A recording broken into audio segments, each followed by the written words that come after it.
principales en torno a las adicciones, prevenir el consumo de tabaco, alcohol y otras drogas en población de riesgo. Vamos a identificar oportunamente usuarios para su incorporación a sesiones educativas, de grupos de ayuda y consejería. Vamos a concientizar a los médicos y a la población a tomar medidas de acción de manera integral, a detectar precozmente y prevenir los consumos de mayor riesgo y a promover conductas y hábitos de vida saludable. En este caso, pues vamos a definir droga. Según la OMS, es una sustancia, ya sea natural o química, que introducida en cualquier vía de administración es capaz de actuar sobre el cerebro y producir cambios en la conducta de la persona, debido a que modifica el estado químico, ya sea experimentar nuevas sensaciones y tiene capacidad de generar dependencia física, psíquica o ambas. Una droga psicoactiva es definida como una sustancia que altera el funcionamiento mental, ya sea pensamiento, razonamiento o memoria. Las adicciones son un fenómeno que representan un reto en materia de prevención y atención integral oportuna. El consumo nocivo, abuso y dependencia de drogas genera no solo problemas para la salud del propio individuo que las consume, sino también para su entorno, tanto familiar, social, escolar y laboral. La mayoría de las personas, la decisión inicial de usar drogas es voluntaria, pero el uso repetido puede llevar a cambios en el cerebro que desafían el autocontrol e interfiere con sus habilidades y funciones. Afecta áreas de, por ejemplo, aprendizaje, el criterio, comportamiento, memoria, estrés y la capacidad para tomar decisiones. Como drogadicción, se le conoce al consumo frecuente de estupefacientes a pesar de saber las consecuencias negativas que producen.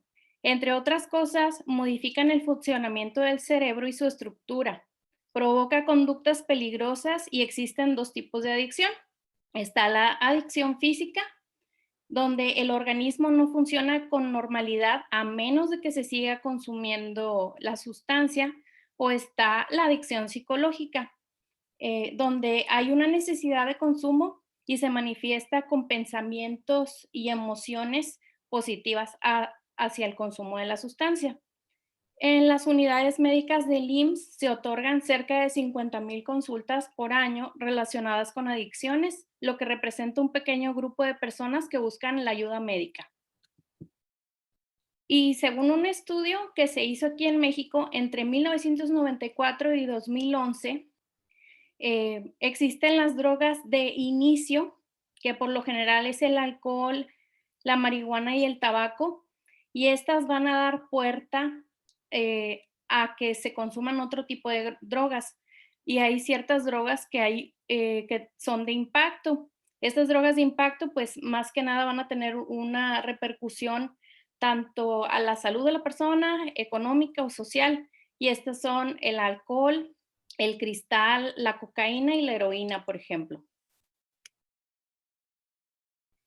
La ONU estima que una prevalencia mundial de 4,2% en mayores de 15 años, y en México con un 1,2% de 12 a 65 años padecen de adicciones. El alcohol continúa siendo la droga más consumida por la población general, con una prevalencia del 75,2% entre las edades de 15 y 64 años. Otras drogas ilegales que tienen gran prevalencia son la marihuana, cocaína, heroína, los estimulantes como las anfetaminas y las drogas de uso médico fuera de la prescripción.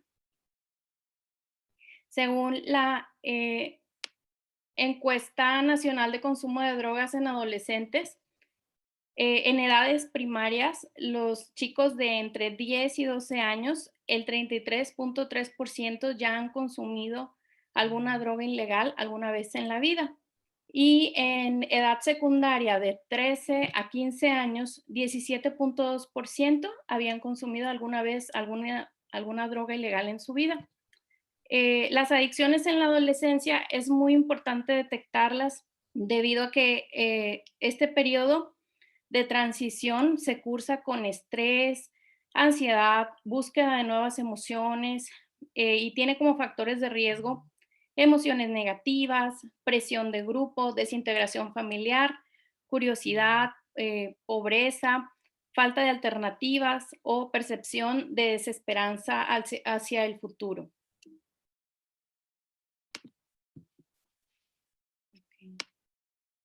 Según la encuesta nacional de consumo de drogas, como el alcohol y el tabaco del 2016 al 2017, la prevalencia de consumo de cualquier droga alguna vez en la vida fue el 10.3%. Respecto a la edad de inicio, tanto en hombres como en mujeres, es alrededor de los 18 años.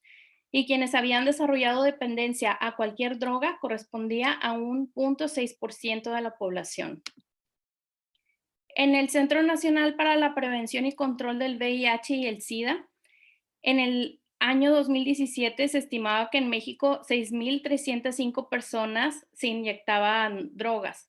De estas personas, el 3.3% padecían VIH y el virus de la hepatitis C, 81.6%. En 2016, por cada persona que se inyectaba drogas, se distribuyeron en promedio 6.2 jeringas. Ahora, la clasificación de las drogas, según la la OMS, y de acuerdo a sus efectos e intensidad, se clasifican en depresores. De mayor intensidad son los opiáceos, el alcohol o los disolventes volátiles. De menor intensidad son los sedantes, hipnóticos y ansiolíticos. Los estimulantes son la cocaína, el crack, las anfetaminas y metanfetaminas de mayor intensidad. De menor intensidad, pues está la cafeína y nicotina, que son las drogas legales. Y los de efectos alucinógenos, podemos encontrar, por ejemplo, los psicodélicos, el LSD, la mescalina o los cannabinoides. Bueno, en cuestión de qué hace a una persona adicta, pues existen diferentes factores que pueden llevar a esto a una persona. Por ejemplo, la genética, el sexo donde es predominantemente en el sexo masculino. Si una persona tiene algún trastorno psiquiátrico de base, en el medio ambiente, pues que tengan un hogar disfuncional, que los padres, alguno de los padres use drogas o algún familiar cercano, amistades cercanas o la pareja de la persona, la actitud de la comunidad hacia las drogas, un bajo rendimiento escolar y en cuestión de la sustancia, por ejemplo, el uso temprano de esta, su disponibilidad o el bajo costo. Esto va a interferir en los mecanismos cerebrales y nos puede dar una adicción. Bueno, esta va a ser pregunta para la audiencia. ¿Alguien que me pueda jerarquizar los factores de riesgo para las adicciones?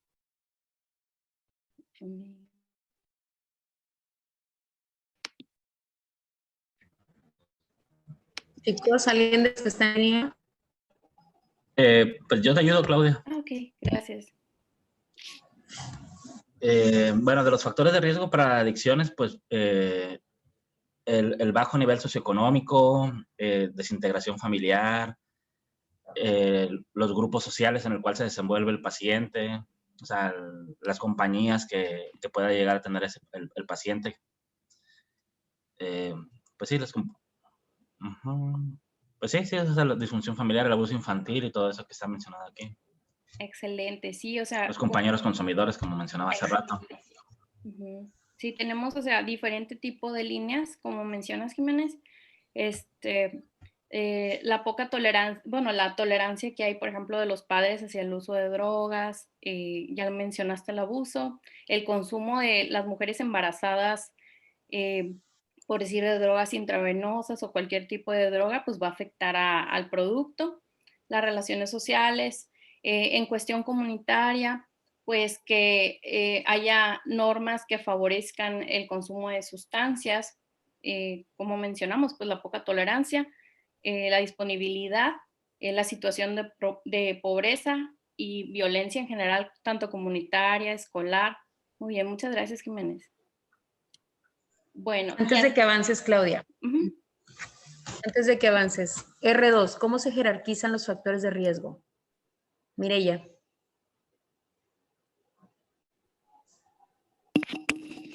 Sí.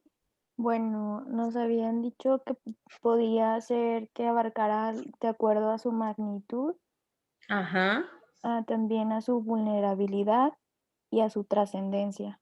Ok, ¿cómo jerarquizarías alguno de los factores que están ahí en la pantalla? Uh-huh.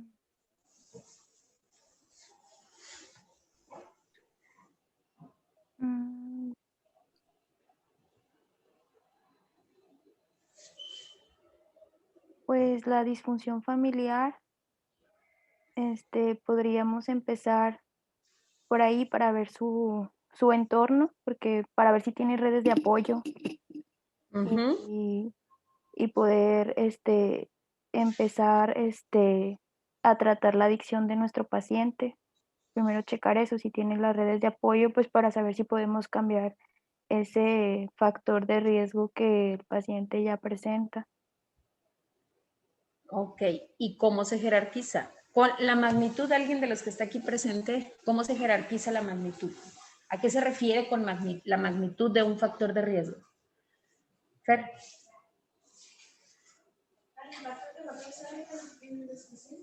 El impacto que va a causar en los pacientes, así es. ¿Y la trascendencia? Pues lo que va a generar sobre eso. La severidad. ¿Y la vulnerabilidad? Y entonces, ¿cómo se jerarquiza? Por ejemplo, un factor de riesgo, fracaso escolar. ¿Cómo jerarquizarían fracaso escolar?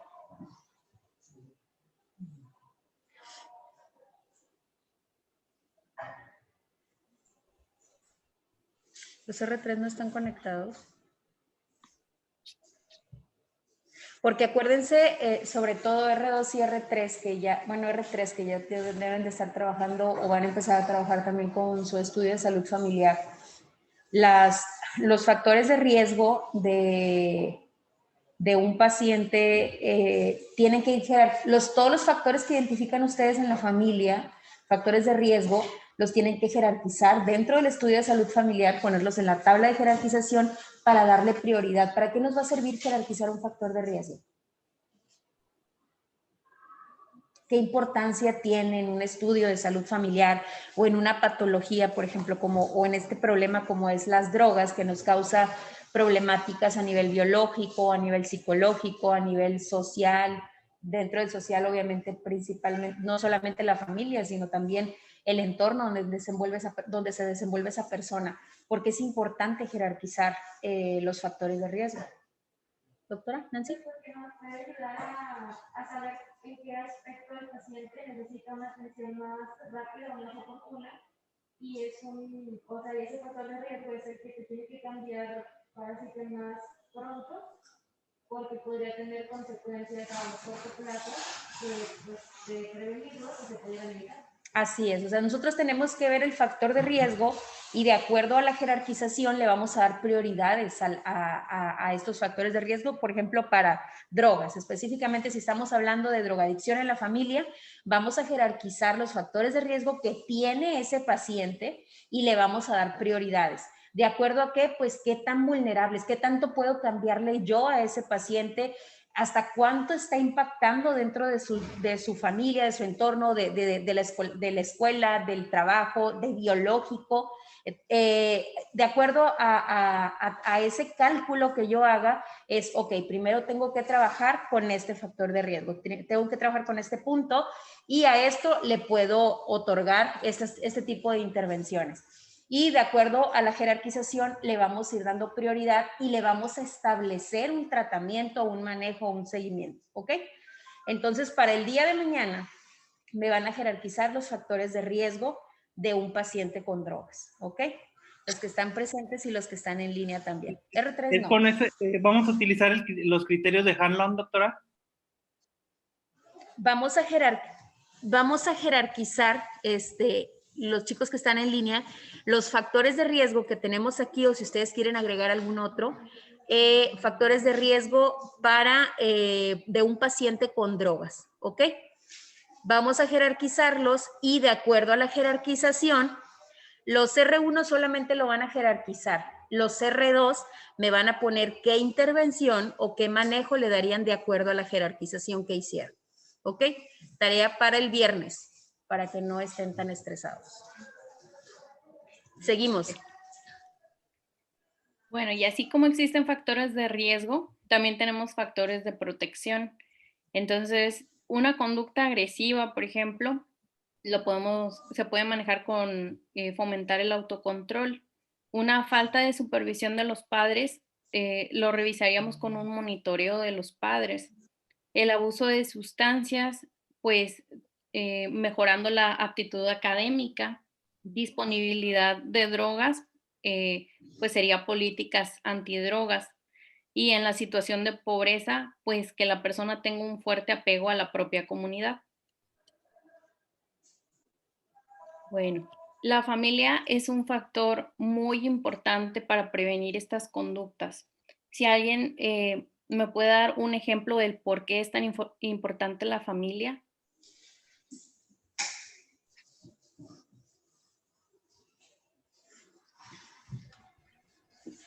¿Por qué es tan importante la familia en este tipo de pacientes?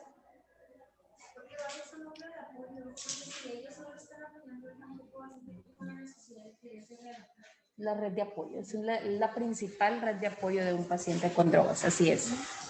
Sí, tienen que establecer dentro de la misma niveles de comunicación, que las funciones básicas como afecto, salud y socialización se vayan cumpliendo, que existan límites entre los miembros y la presencia de una cohesión en la estructura social, familiar y comunitaria con atención a las necesidades y capacidades y limitaciones de los integrantes.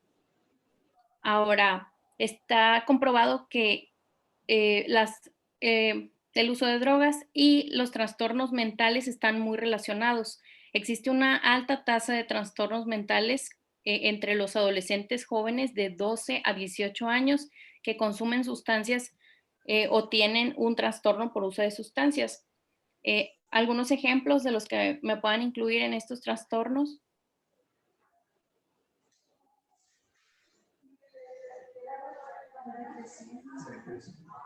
¿Depresión?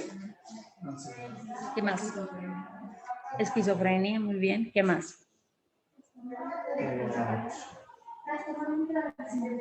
Trastorno limítrofe de la personalidad. Bipolar, muy bien.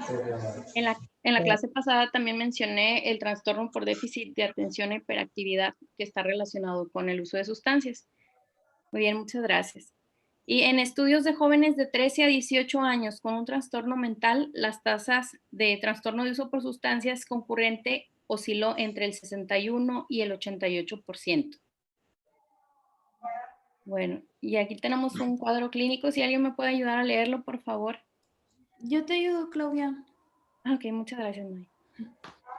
Paciente femenina de 17 años de edad sin antecedentes de importancia, traída por los padres a consulta debido a cambios de comportamiento, baja de peso, irritabilidad de un año de evolución, mismo en el que los padres refieren que la paciente ha abandonado la escuela, tiene nuevas amistades que no conocen y una relación sentimental con un chico del cual tiene referencias que se dedica a la venta, de anfetaminas en clubes nocturnos. Al interrogatorio directo, en un inicio la paciente se muestra distante y posteriormente rompe en llanto. Menciona que a los 9 años sufrió tocamientos por parte de un familiar cercano. Actualmente refiere debilidad, irritabilidad y palpaciones, además de falta de apetito y trastornos del sueño. Bien. ¿Y qué opinas? ¿Qué crees que pase con esta paciente? Pues tiene factores de riesgo para adicciones. Uh-huh. Exacto. Lo que vemos, o sea, sufrió un abuso. Uh-huh. También en cuanto a sus sentimientos o emociones, pues se están viendo afectadas. Ujú. Vemos, o sea, su sintomatología también tiene trastornos del sueño, falta de apetito, o sea, como un trastorno de estrés postraumático también podría valorarse, ¿verdad? No podemos decir que ya lo tiene, hay que hacerle, pues, valorar. Y pues también los cambios en el comportamiento y abandono de la escuela, todo eso pues son factores de riesgo. Exacto, muchas gracias, May. Sí, De nada. como menciona Mayra, pues lo más seguro es que esa paciente pues esté también en uso de anfetaminas. En la exploración física lo que vamos a encontrar es de que tiene un índice de masa corporal bajo de 18.13. Los signos vitales pues tiene la frecuencia cardíaca ligeramente acelerada, frecuencia respiratoria levemente elevada, la presión se encuentra dentro de lo que cabe bien, temperatura igual, neurológicamente íntegra, cooperadora, las pupilas isocóricas, normorreactivas, los ojos, aquí me falló, pero se encuentran hundidos, ojeras marcadas, presencia de palidez en tegumentos, con evidente estado de desnutrición, pobre higiene y cuidado personal, los anexos, el cabello y uñas quebradizos, y el resto de la exploración sin alteraciones.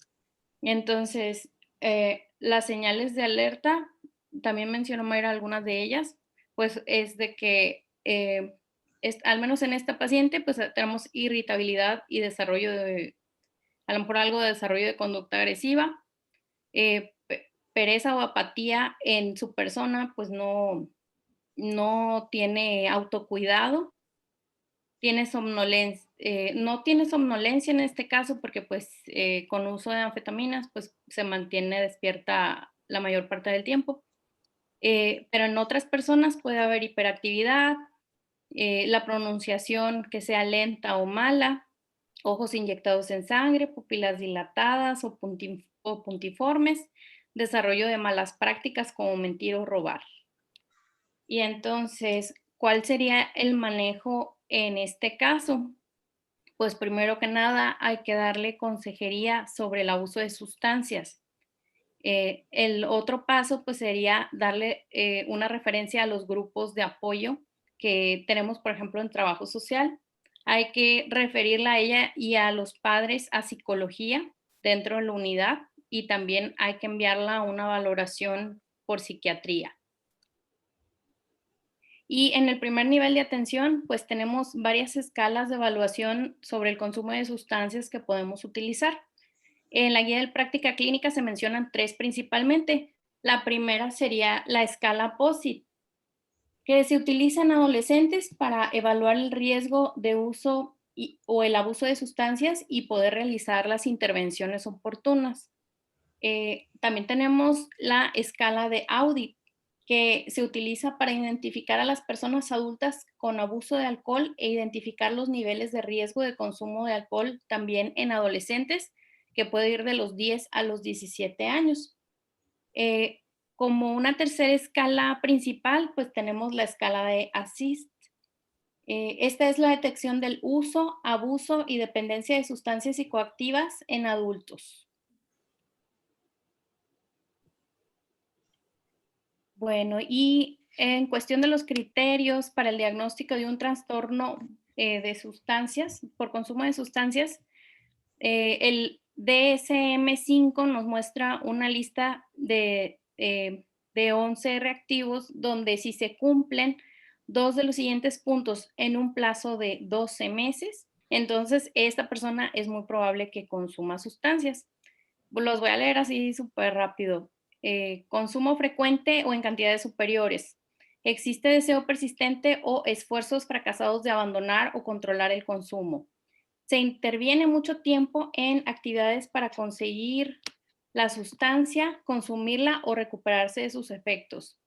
Hay un poderoso deseo o necesidad de consumir la sustancia. Consumo recurrente de la sustancia que lleva al incumplimiento de los deberes fundamentales. Consumo continuado de la sustancia a pesar de sufrir problemas sociales o interpersonales. El consumo de la sustancia provoca el abandono o la reducción de importantes actividades, ya sea sociales, profesionales o de ocio. El consumo recurrente de la sustancia en situaciones en las que provoca un riesgo físico. Se continúa con el consumo de sustancia a pesar de saber que se sufre un problema físico o psicológico persistente. Hay tolerancia definida por alguno de los siguientes hechos, ya sea la necesidad de consumir cantidades cada vez mayores de la sustancia para conseguir la intoxicación o el efecto deseado, y el efecto notablemente reducido tras el consumo continuado de la cantidad de la sustancia. O por último, abstinencia manifestada por alguno de los siguientes hechos, ya sea la existencia del síndrome de abstinencia característico de la sustancia o que se consume la sustancia o alguna sustancia similar para aliviar o evitar los síntomas de abstinencia.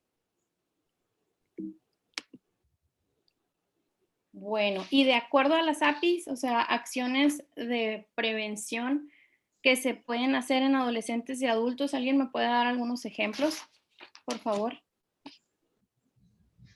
Anita.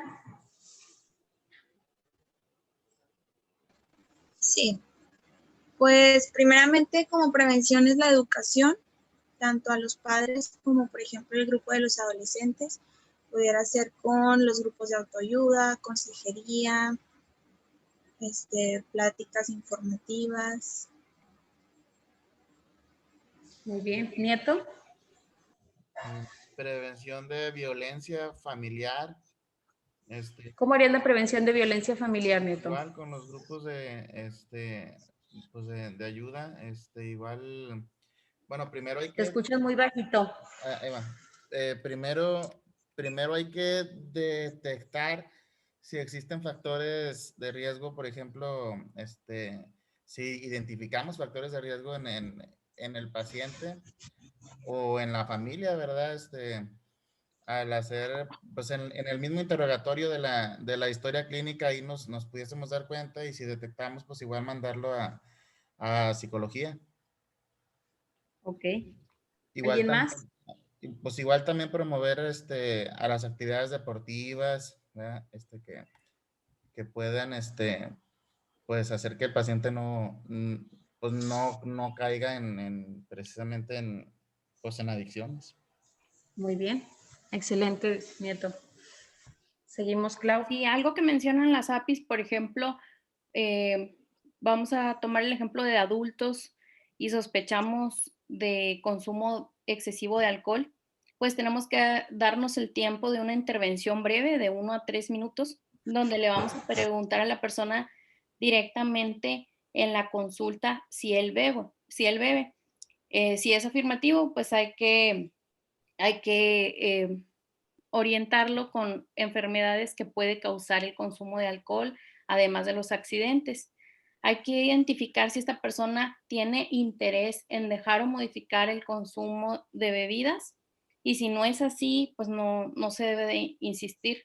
Más bien hay que concentrar los esfuerzos en los bebedores que sí desean participar. Hay que aconsejar y acordar con ellos una fecha en la que van a dejar la sustancia o modificar el consumo de las bebidas alcohólicas, y que sigan las recomendaciones para una vida saludable.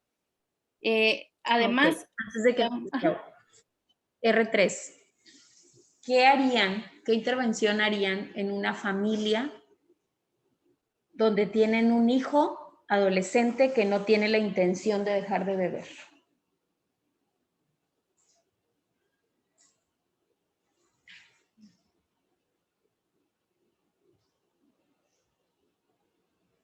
Pedro.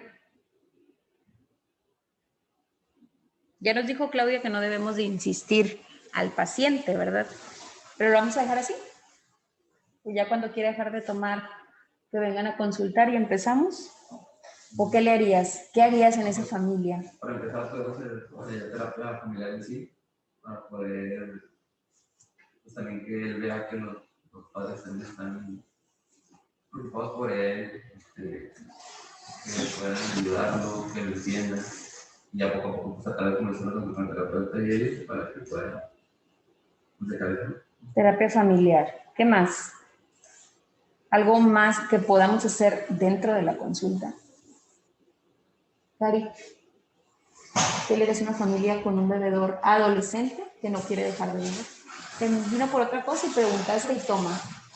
También hacer un estudio familiar para ver si es una familia alcohólica, o sea, buscar factores de riesgo, si el papá también, porque también hay, a veces, existe posibilidad de que el padre, hay personas alcohólicas, solamente que ya son tan crónicos que lo sobrellevan en el trabajo, etcétera. Entonces también buscar eso intencionadamente, porque la terapia pues va a ir dirigida a los factores que se vayan encontrando. Así es, muy bien. ¿Algo más? Denise. Pues, sí, más que nada también hay que tratar a la familia, tiene que ser tratado como un todo, porque puede haber codependencia. En este caso, si es el hijo, puede ser codependiente de la mamá, entonces dice, ay no, voy a darle, no lo moleste porque ahorita está enojado, porque no ha tomado. Entonces como que la mamá empieza también a tener esa codependencia a la manera de que reacciona su hijo y se vuelve a ser codependiente. Siempre hay alguien que se hace codependiente en una familia alcohólica. Y en este caso siempre puede ser, en este caso si es el hijo de la mamá, si es el papá, pues es también la esposa. Y cada persona de la familia empieza a tener un rol diferente. Hay roles, por ejemplo, uno es el chivo expiatorio, el otro puede ser todo perfecto, porque otro hijo puede decir, no, yo voy a hacer todo bien porque sé que mi hermano se está portando mal con mis papás, entonces trata de ser como que el perfecto. Hay otro que también no me acuerdo cómo se llama, señalado. ¿Acusador? ¿Vale? ¿Acusador? El acusador. O sea, también pueden varios roles en la familia. Entonces, una familia alcohólica se tiene que tratar como un todo, aunque nada más una persona esté afectada. Si tratamos a la familia Ilie sin tratar directamente al hijo, ¿en qué nos va a beneficiar según la teoría general de sistemas? Que ya verán ustedes próximamente. El hijo va a ver lo que es la unión dentro de su familia y va a encontrar la relación que necesitamos. Un cambio en un subsistema dentro del sistema siempre va a generar un cambio indirecto, ¿ok? ¿Qué pasa si nosotros le insistimos al paciente, Juliver, que deje de tomar? Le vamos a decir a método tradicional de consulta, tienes que dejar de tomar porque eso está muy mal. Como cuando nuestros padres no dicen nada, más porque así es. Pero si lo cambiamos de sistema de manera indirecta, pues va a cambiar. Okay. Y uno que funciona muy bien es específicamente lo que nos decía Denise, el ajustar los roles. Si nosotros cambiamos los roles que cada quien tomó por esta situación específica, el miembro o el integrante de esa familia va a tener que cambiar, porque si los roles ya no son los mismos, se va a ver forzado a tener que ajustar o cambiar ese rol, o mínimo va a identificar que el rol que está tomando no es un rol adecuado para su familia. Entonces podemos empezar a incidir por parte de la familia, y la teoría general de sistemas así lo ha formulado, ¿no? Indirectamente podemos generar un cambio en el paciente si buscamos la manera de hacerlo, pero para eso se ocupa, pues obviamente, primero conocer lo que estamos haciendo y saber hacia dónde vamos dirigidos, porque luego de repente andamos haciendo preguntas o andamos haciendo, tratando de hacer una intervención en un paciente o en una familia y abrimos una caja de Pandora y ya no sabemos cómo cerrar. Entonces hay que tener mucho cuidado con estas cuestiones dentro de las consultas o de las intervenciones, que aunque sean pequeñas o no sean tan completas en una sola sesión, como son las que se hacen aquí en la consulta, buscar hacer algo, pero que yo pueda solucionar en ese mismo momento, y obviamente saber qué cosas puedo recibir o formar al momento de formular una mínima pregunta, porque luego, les platico súper rápido, En una ocasión un residente en la consulta pregunta, vino la paciente a consultar por diabetes, tal cual, y le hace la pregunta, ¿y cómo ha estado?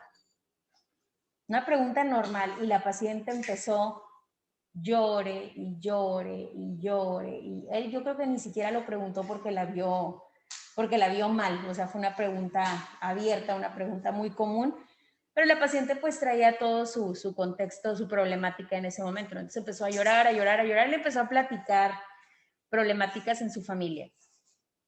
Ya no supo qué hacer y me quedé, dije, bueno, vamos a ver cómo lo maneja, ¿no? R3 ya lo tiene que saber manejar. Y que dijo, bueno, ya. ¿Qué toma Entonces, hay que tener mucho cuidado con lo que hacemos.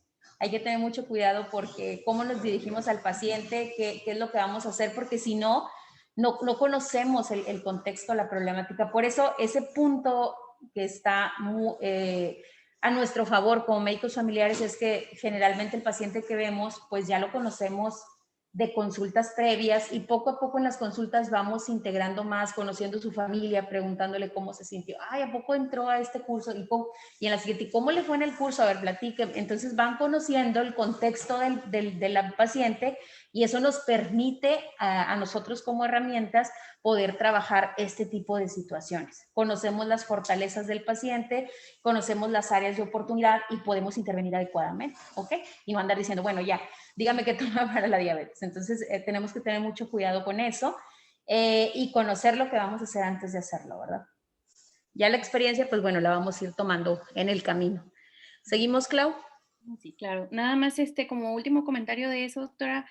Bueno, dice también las APIs que hay que acordar reuniones de seguimiento de 1 a 2 minutos, de preferencia cada mes, durante 3 meses y posteriormente cada 2 meses, por 1 año. Y tenemos que reiterar nuestro apoyo y que acuda si es que tiene alguna duda el paciente. Bueno, y como tratamiento, pues al ser diagnosticados, los pacientes se envían al segundo nivel para valoración de atención psiquiátrica y a los centros de integración juvenil, que son los centros especializados en la atención de pacientes con adicciones. El tratamiento de consumo de drogas es de 2 modalidades principales, ya sea el ambulatorio o el residencial.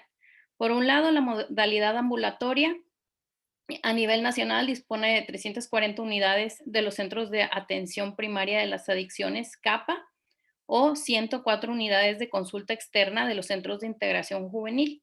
Por otra parte, la modalidad residencial se integra por 11 unidades de hospitalización de los Centros de Integración Juvenil y por 2.108 establecimientos residenciales privados de atención a las adicciones, de los cuales 1.045 de los centros se encuentran registrados y 348 reconocidos por la Comisión Nacional contra las Adicciones, el CONADIC. Aquí les dejo, en Guadalupe tenemos un centro para quien lo ocupe, pues puede contactarse a este número o ahí está la dirección también. Bueno, de tratamiento, la farmacoterapia. Los pacientes con trastorno por consumo de opioides de moderado a grave, que ya vimos los criterios en el DSM-5, casi siempre necesitan farmacoterapia con tratamiento psicosocial complementario, es decir, asesoramiento, psicoterapia y otros cuidados continuos para prevenir la recaída. Y también está la psicoterapia para los pacientes en atención continua que prefieren un tratamiento diferente al asesoramiento grupal basado en un enfoque de 12 pasos o no logran sus objetivos de tratamiento en ese enfoque. Se puede realizar una psicoterapia individual como la terapia cognitivo-conductual. Como complicaciones, pues el consumo de sustancias en el adolescente puede afectar el crecimiento y desarrollo, especialmente del desarrollo cerebral. Se da con mayor frecuencia con otros comportamientos arriesgados, como el tener relaciones sexuales sin protección o conducir de manera peligrosa. Contribuye al desarrollo de problemas de salud de adultos. También como consecuencias, los daños en el aparato respiratorio, daños en el aparato cardiovascular, daños cerebrales. La cocaína, por ejemplo, puede perforar pues, el tabique nasal, o las anfetaminas causar insomnio, o también puede repercutir en daños psicológicos, como ya vimos en las enfermedades relacionadas, pues depresión, ansiedad o esquizofrenia. En cuestión de las defunciones, la Dirección Nacional de Información en Salud respecto a las muertes directamente relacionadas con el consumo de drogas del 2010 al 2017 registraron 22.856 fallecimientos por trastornos mentales y del comportamiento debido al uso de distintas drogas. El alcohol fue la sustancia relacionada con mayor número de muertes, seguido por el uso de múltiples drogas, ya sea los inhalantes, los opiáceos, la cocaína y por otro tipo de estimulantes. El uso de sustancias puede aumentar el riesgo de comportamiento suicida, ya que la intoxicación por sustancias puede disminuir el juicio y aumentar la disforia y la impulsividad debido a los efectos farmacológicos directos. Y bueno, como conclusión, pues nosotros como médicos familiares, por medio de un enfoque biopsicosocial, tenemos que aplicar las escalas y atacar el problema de manera integral, ya que las adicciones pues, son un grave problema de salud pública y tiene un impacto muy fuerte, tanto familiar, social, escolar o laboral y el económico. Les dejo aquí también el contacto de Alcohólicos Anónimos, 2 unidades que hay también en Guadalupe, por si lo necesitan alguna vez en la consulta, y sería todo. Es todo de mi parte. Muy bien, Claudia. Este es un tema que es muy frecuente dentro de la consulta y es uno de los temas que podría ser un claro ejemplo de la importancia de la intervención de un médico familiar en primer nivel de atención. ¿Ok? ¿Por qué? Porque si tenemos un paciente que está manejado por la especialidad que ustedes quieran, obviamente el enfoque va a ir directo a darle terapia al paciente, a enviarlo a un grupo, a un centro de rehabilitación, a darle seguimiento y enfocado a que deje la sustancia, ¿ok? Pero resulta que hay patrones de comportamiento dentro de la familia, que hay patrones que se repiten, que hay roles que afectan directamente la funcionalidad en la familia y indirectamente le dan un rol o que se tome ese rol que no le corresponde al paciente tal cual. Entonces, el paciente, pues sí, sale del centro de rehabilitación bien padre, pero llega a una familia, a un entorno que lo llevó precisamente al consumo de estas sustancias. Entonces, el manejo biopsicosocial en esta patología o en esta problemática que es muy común dentro de la familia, pues nos da a nosotros una pauta para poderle dar un seguimiento adecuado a este paciente y tenemos las competencias para hacerlo dentro de la consulta. Entonces, no se queden solamente con la parte de mándelo, llévelo, necesita, está mal, sino ¿por qué? Porque qué está pasando dentro de la familia y qué puedo hacer yo como médico familiar por esa familia. ¿Ok? Muy bien, Clau, felicidades, muy buen tema. R2 y R3 van a tener clase ahorita, ¿verdad? Se me hace que váyanse por favor al aula y nos llevamos la lab para que trabajen allá. Allá creo que está conectado el otro proyector, ¿verdad, Karen? No, pero es ese. ¿Es este? Ah, bueno.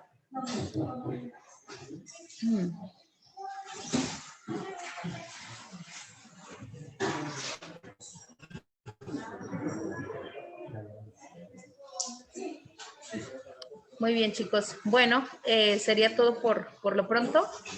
Que pasen bonito día. Igualmente, bonito día. Gracias. Gracias. Muy buena clase, Claudia. Gracias.